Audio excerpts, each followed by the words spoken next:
When did you first develop an interest in photography? Well, it's kind of a weird story. I mean, when I was a kid, I always had like the disposable cameras at wrestling shows and things like that. I always liked the memory aspect of it. Mhm. Like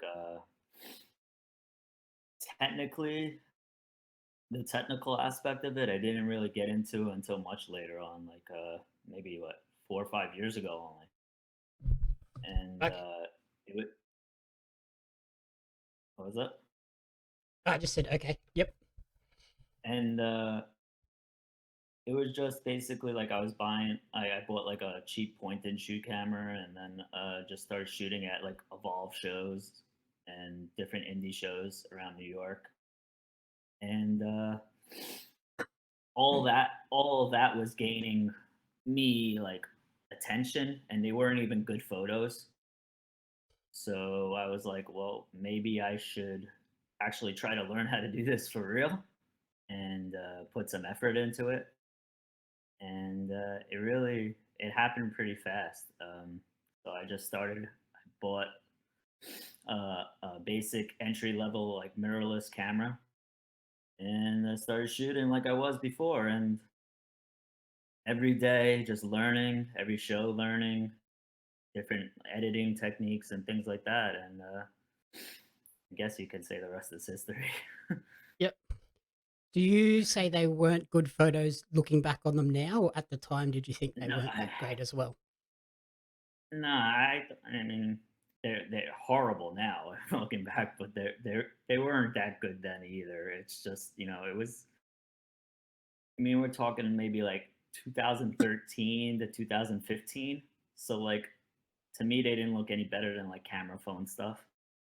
And Okay. I didn't know how to like adjust on the fly, and I was just using like all auto settings and different things like that. So it was just even like, and at times like my girlfriend was the one shooting, and I would just post it to social media. Like it wasn't something I thought I was interested in, and then it just I don't know. I felt like the indie talent was appreciative of those type of shots, so it was like kind of motivated me to try to do a little better with it because the talent was interested in garbage. So why not give them something better? Yep. And it all really spiraled from there. It was just all, it's all a matter of the effort, the money, and time you put into it. And like I say to everybody now, because I get messages all the time about like, oh, what camera do you use and all this. And it's really not about that. It's about the person using it. And it's about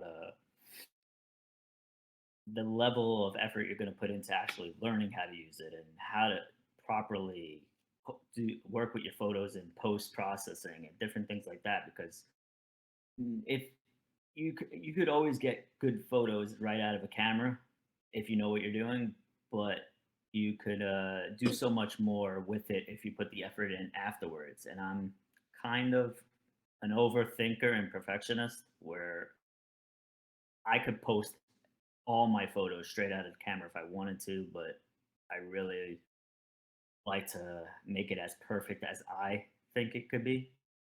Mhm. So it becomes a whole thing, but it's just a matter of the effort you put in. And at that point, I felt like I didn't have much going on at the time, and I felt like I could put the effort in and do something with it. Was wrestling always the direction you wanted to take your photography, or was there other interests as well? It's just easy for me to be motivated about wrestling. Wrestling has always been my one passion in terms of like I don't watch any other sports. I don't watch anything except for regular TV shows and professional wrestling, and that's pretty much been my life since I was 3 years old. And my brother got me into wrestling, and I've always wanted to do something in the business, and I never saw myself being a wrestler. I'm too shy to be an on-screen person, and it was just a way to connect a few things that I was interested in it, and it all just spirals from there. Um, when it comes to the photography aspect now that I know so much, um, I'm kind of been thinking about branching off into other things. It's just a matter of finding this something else that I'm just as passionate about as wrestling, because it takes a lot for me to be motivated to do this stuff. Because I mean, unless you're like a top of the line photographer for fashion or movies, music, you're really not making a whole lot of money doing this stuff. Yep. So it can't be about it can't be your main thing. It can't be your be all end all, and it's all a matter of finding the right thing that you're passionate about and the time to execute. And do you sort of think people kind of underestimate how physically demanding a photography session can be as well, especially a wrestling event? Yeah, I mean, it's for me personally, I have a few health issues. You know, I have a neck issue, I have a back issue, I have a stomach issue. I mean, I have a few issues. I like to call myself an 85-year-old, 35-year-old, because you know it's just not hasn't been the easiest for me physically. So wrestling shows, like the indie shows, I don't shoot like most photographers shoot. I shoot with the in the fans for the indie shows.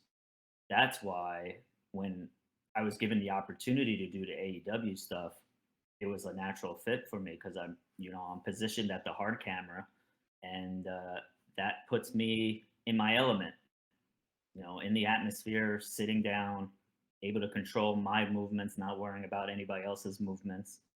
And, if I was to work an indie show truly ringside, I'd have to be on, like, bending down the whole time because you got to be out of the hard cam focus. There's tons of photographers on the indie scene now that don't know where they're supposed to be. Like, you can go to a local wrestling event and you'll see the right way to do things and the wrong way to do things probably within the same show, Yep. because so many people will walk by the hard cam like right in front of it, and as a photographer you really need to be out of the way. That's why you're supposed to be in black shirts, very incognito. You're not supposed to be in the frame. For me, that would be probably the hardest aspect, is just the physical, um, just ducking down, making sure I'm fast enough to get away from the action.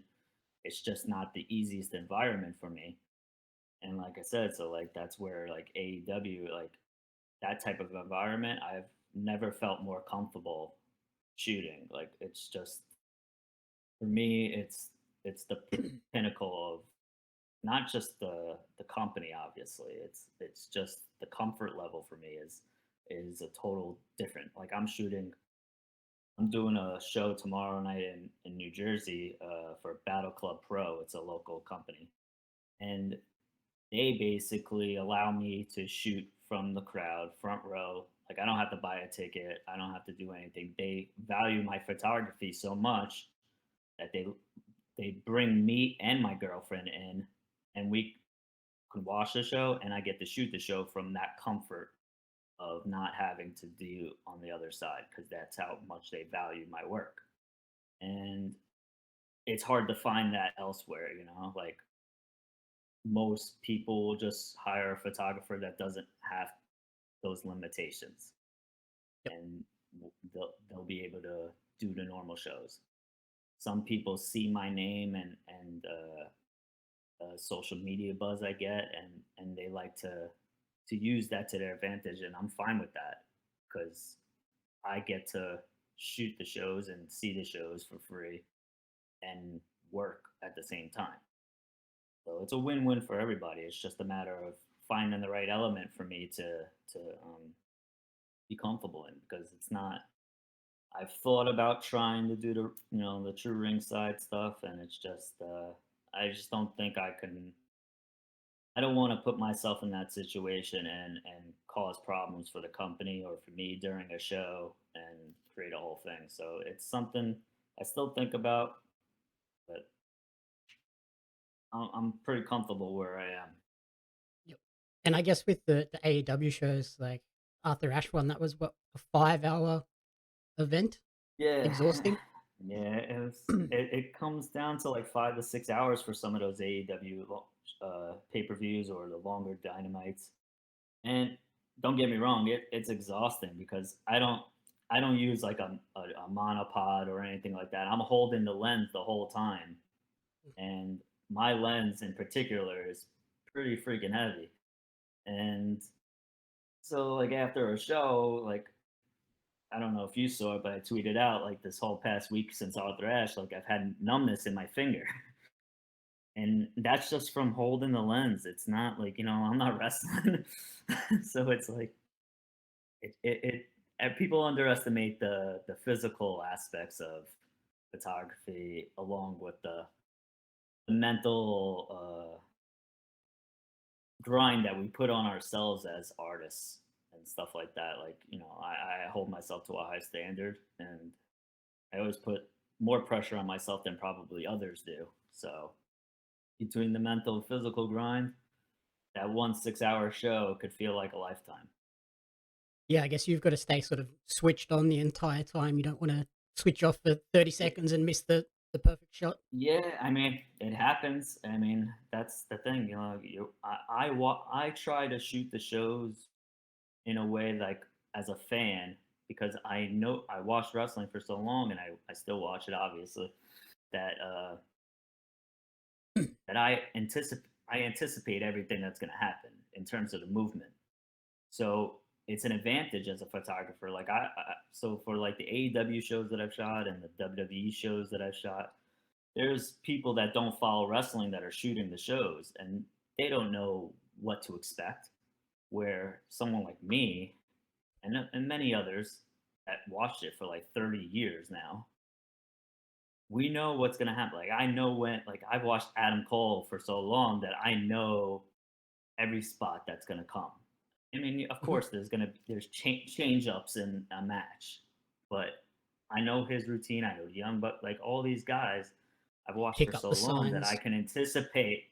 Yeah, exactly. Like you can see even somebody like Dante Martin, who is like a freak athlete, and he just, like you can just see. You don't have to actually know the talent to see, just know how the ring work is and see how like the opponents are positioning themselves versus where they're standing, and you can tell like, okay, he's gonna go dive over the corner post right now. Like you can just anticipate that stuff, and I think that's a big advantage for someone like me who's very in tune to what they're watching as a fan. So it helps when with that aspect where there's been, like newspaper photographers and things like that have shot some recent shows, and like they talked to us before and they're like asking me and some other guys like all these different questions about like the show and when to anticipate things, and I think it's a big advantage for people that only shoot wrestling or shoot wrestling often to get those shots because as you know, like a spot can happen in 3 seconds and be done, and Mm. that could be the biggest spot of the night, and that's it. That's and as a photographer, like I'm not. I wouldn't say like the whole show is ruined for me, but if I miss something like that, I get inside my head the rest of the show. Yep. So it's a big thing for me. So like even just simple things like for Arthur Ashe. So you had the Young Bucks and Adam Cole teaming up, and I know exactly like they're gonna do that pose in the middle of the ring where the Young Bucks do their pose and Adam Cole does his.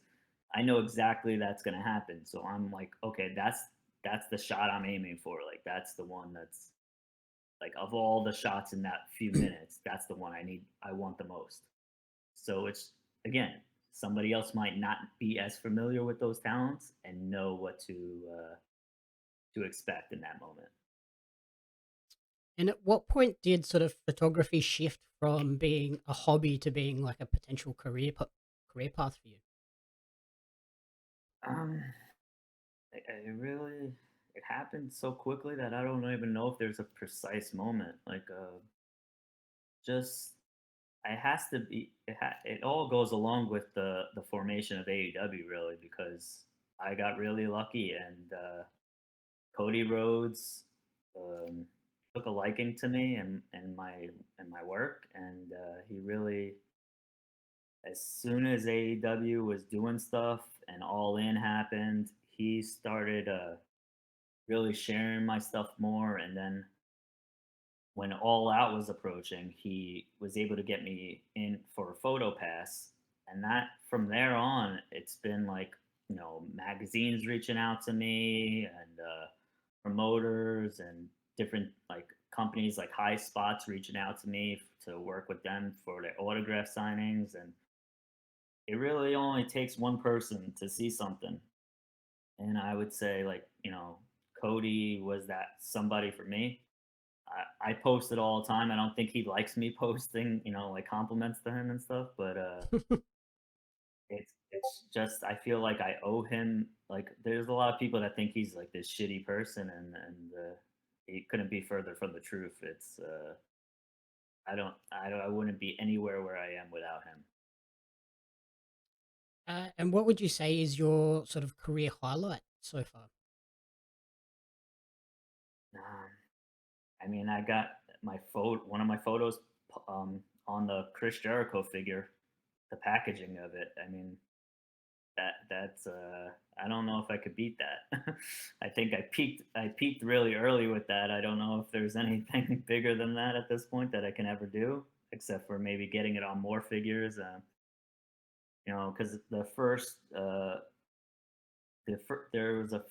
there was a string of early Dynamites and pay-per-views that I was working directly with AEW, and so basically, like, the shots that I took were they had full access to, and they were paying me for those. And so basically, anything in that, and it just turns out one of the ones that they sent off to the toy company, and they wound up putting it on the Jericho figure. And you don't get told about this stuff. You don't get notified. Oh, your photo is going to be on a figure. I just Somebody posted a photo in a Facebook group, and I was like, oh shit, that's my photo. Like, it's one of those moments. You don't. That's the thing when you work for these companies. Like, you're just basically handing over your work, and if something cool happens with your work, you really just gotta have eyes everywhere, because you don't know what stuff of yours going to wind up in different things. Like, through them I through them I wound up in Pro Wrestling Illustrated for the first time too. So it's like you don't get notified of these things. I got in PWI, I got the credit, but it wasn't notified because it was all directly through AEW. So in terms of highlights, for me, it's easily number one is the Jericho figure. Number two would be getting into Pro Wrestling Illustrated. My next goal would be to get the cover of Pro Wrestling Illustrated. I've Yep. uh, I've made that goal very public, so I'm hoping that pans out at some point. It's not about the money for me. It's about the goal of that. It's just a checklist thing. I feel like it is the it is the wrestling magazine. There's other magazines now in the UK that are really gaining some steam, like Inside the Ropes and Wrestle Talk, but Pro Wrestling Illustrated is the benchmark. So to have the cover of that would be pretty freaking cool. Mhm. And would the Jericho photo be your favorite photo, or do you have one else, Oh another no, I photo that? mean, honestly, it wasn't a great photo, but it was just a basic photo of him standing on the apron. In terms of favorite photos, it's just almost impossible. It's just again, I'm very critical of my work. So what's somebody else's favorite of mine probably is not even in my top 10. But it's been hard because I've been shooting so much lately, trying to make up for lost time, that it's like I feel every week I have a new favorite at this point, because like you take a show like Arthur Ashe, and that was a pretty big and special show. So you have like my one of my favorite wrestlers of all time is Bryan Danielson, and for him to come to this company and to be able to shoot him, and then CM Punk before that, and I don't even know where I would start with my favorite photo at this point. I have favorite talents that I like to shoot. Like Darby Allen is Darby Allen. I've actually photographed when I was not really doing it professionally. I photographed one of Darby's first matches on the major stage at a WrestleMania weekend in Dallas for Evolve, and just to see where he's come from. I have so many different shots of Darby that I love because I like people that have characters with the face paint, and I think it makes for cooler shots when you could do stuff like that, like Rosemary from Impact, Sue Young. All these people are some of my favorite people to photograph just because the paint, the paint itself adds an element of expression, Mhm. and then people like Sue Young or even Gigi Dolan, who was Priscilla Kelly. Like these people are very expressive with their faces and actions. So you know this when you photograph AEW weekly or close to weekly, it's like becomes a bit repetitive.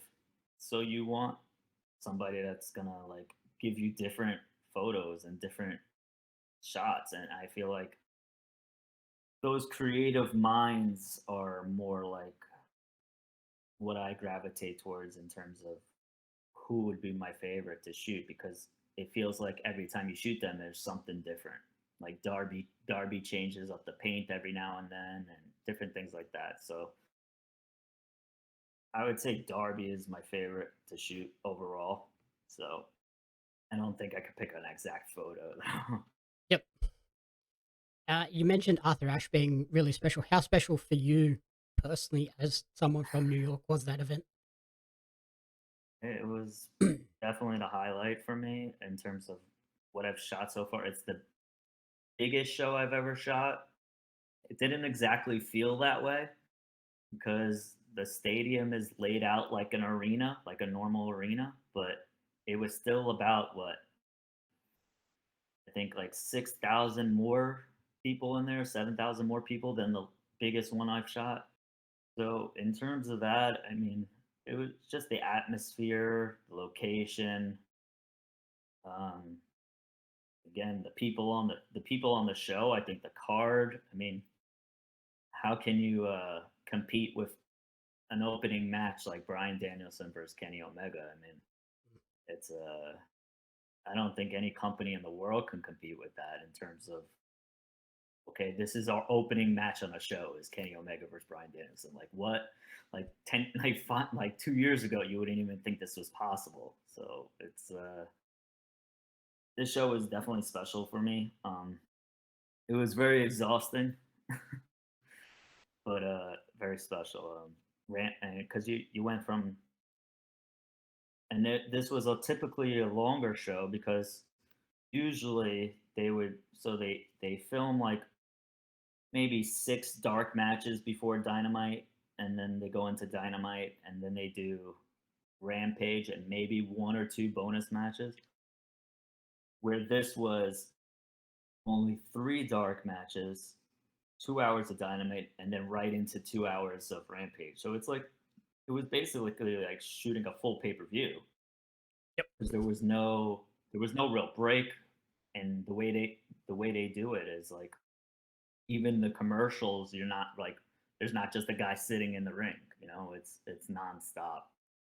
And that's one of the things I think I love about even just as a fan going to AEW stuff is it doesn't feel like you're at just a weekly TV show. You're at a every time it's an event, not like I'm not gonna badmouth WWE because you never know what happens, but with when I shot Raw for the first time, it's there's a lot of stopping and going, stopping and going, stopping and going, and it's beneficial in a way for someone like me because I get to take a break, Yep. but at the same time, it almost feels long. It almost feels longer than a Dynamite or anything like that because I mean it is longer than Dynamite, but I mean longer in terms of the whole Dynamite Rampage combination. It just feels longer just because there's so much dead air, and I think that's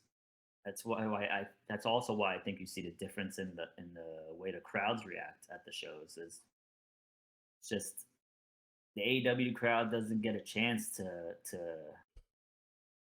Get tired. um, Just calm down. it's well no you could get tired but but you don't get the chance to like okay breathe in the sense that like it's nonstop like you're always reacting to something Yep. like you go to any of these shows whether it be you still there Yep. okay Yeah, my camera just turned yes. off on me. Hang on a second. I will just delete some old recordings so I can keep recording.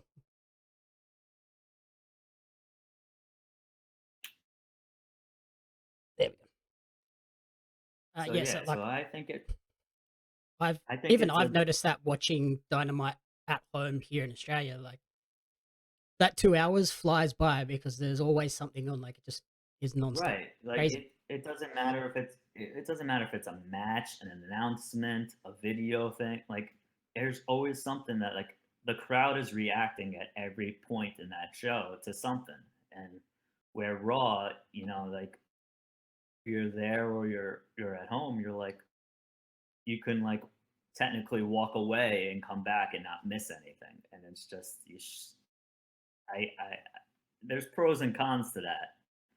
And I think the biggest con right now is that they're looking like the second rate show because Dynamite is just firing on all cylinders, and even Rampage. It's just look at what Rampage does. Rampage is an hour-long show, and it feels like it's nonstop action.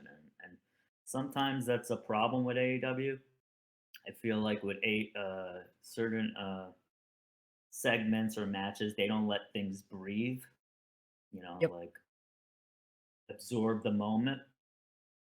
But I think it's a good problem to have all this great stuff on one show that you got to just keep on going. You got to keep on going no matter what. And for me, as a fan and a photographer, it creates a lot of moments in terms of just shots and just being able to just knowing I always have to be ready too because who knows what the hell's going to happen next. And then sort of looking ahead, is there a dream match or a dream event that you would like to shoot?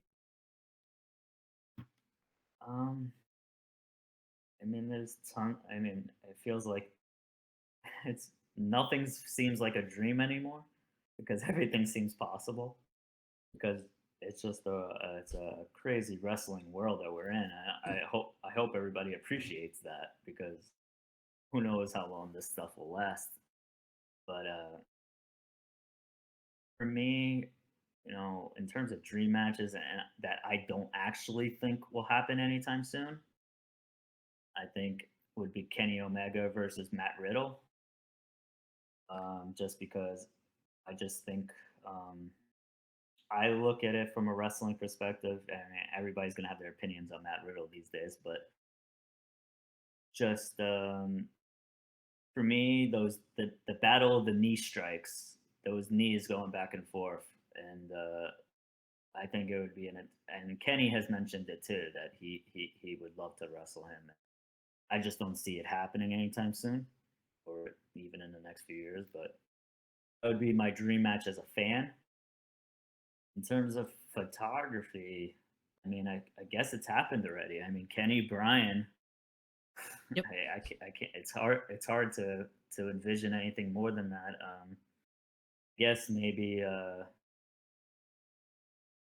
guess Punk and Omega or Punk and Bryan again would be cool to shoot. Because I grew up with Punk and Bryan as the go-to indie guys, and to be able to shoot Punk versus Bryan would be at this point in their careers would be pretty freaking cool. And I mean anything with Kenny is just a special once in a lifetime type person, character, whatever you want to call him. Kenny Kenny makes everything seem like a dream match. And I think Is that's there a special thing. is there like a dream event, maybe like a WrestleMania or a Wrestle Kingdom or a big like football stadium AEW show or I something like mean, that? yeah, like obviously I'd be lying if I didn't want to shoot WrestleMania. I think it's I think it would be a very physical, tasking event though. The way they position photographers. I've spoken to a lot of people that have shot WrestleManias, and basically it's a photography pit. So you're basically standing, or you've got to bring like a stool to like lean against. Mhm. So because you're not like in your typical seated environment because it's a much bigger stadium. So I'm not sure how I physically would be able to react with that, but I would like the opportunity to try. Um, will it happen? I think it's likely. It's just a matter of the right uh, city and environment because you know WWE is very strict with who they let in, and so you really need a legit publication that they work with to get you in. And so for me, I have the relationship with PWI, but they have such a long history with all these photographers already that so for New York shows, they don't they don't necessarily they I'm never really gonna get into a New York WWE show with PWI because they have these guys that have been working for decades with them. Yep. And it's just the hierarchy of the whole situation. You got to just basically wait your chance. That's why I was able to shoot the WWE shows in Texas because PWI didn't have anybody there. So I got to pick my moments basically. Like I got to pick a mania that I know somebody won't be traveling to, or somebody won't be local, and then I could see myself getting in. But it's all about the right place, the right time. The WrestleMania would definitely be. I really wanted to go to Japan and shoot a Wrestle Kingdom, or even just as a fan, I want to go. Yep.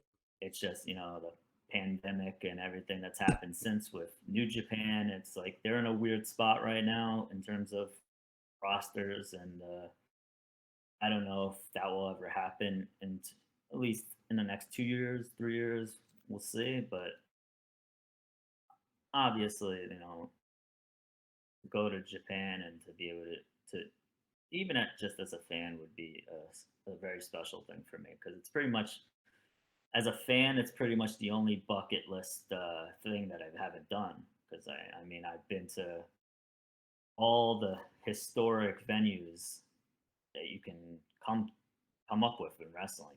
Whether it be Full Sail, Reseda for PWG, ECW Arena. I've been to all the ones here, so I need to get to the Tokyo Dome. Yep. And then lastly, where is the best place for people to find your work and support you? Um, Instagram, Twitter at Scott Lesh 724. Go to my website, scottlesh.com. There's a print section. Um, if you could buy some prints, that would be the best way to support me directly. Um, Again, anything that I earn through this, even the stuff that I do with high spots, everything that I earn goes back into this, and it's basically just to keep this whole thing going because I can't really can't just keep spending money out of pocket to do all this stuff because it adds up quickly, and I'm trying to find the right balance as a fan, photographer, but also I don't want to lose everything I have in terms of money over it. Yep. So it's a hard thing. It's a hard thing to do, because you don't want to. You have a passion for something and you want to kind of push through. And there's people out there that have money and they automatically have a leg up on you because they can afford to be everywhere. And So the best way I say to support would be, support me directly would be the prints. People could message me for digital downloads and stuff like that, so they can print the stuff however they want. Um, Another way to support would be like when High Spots does when they have like an AEW talent on and they have autograph sessions with them. Buy all the AEW stuff. Buy all the the AEW prints from High Spots because there's a good chance most of those are mine, my shots. The more High Spot sells, the more they'll come back to me for more, and the more the cycle keeps going, and hopefully it keeps me going. Okay.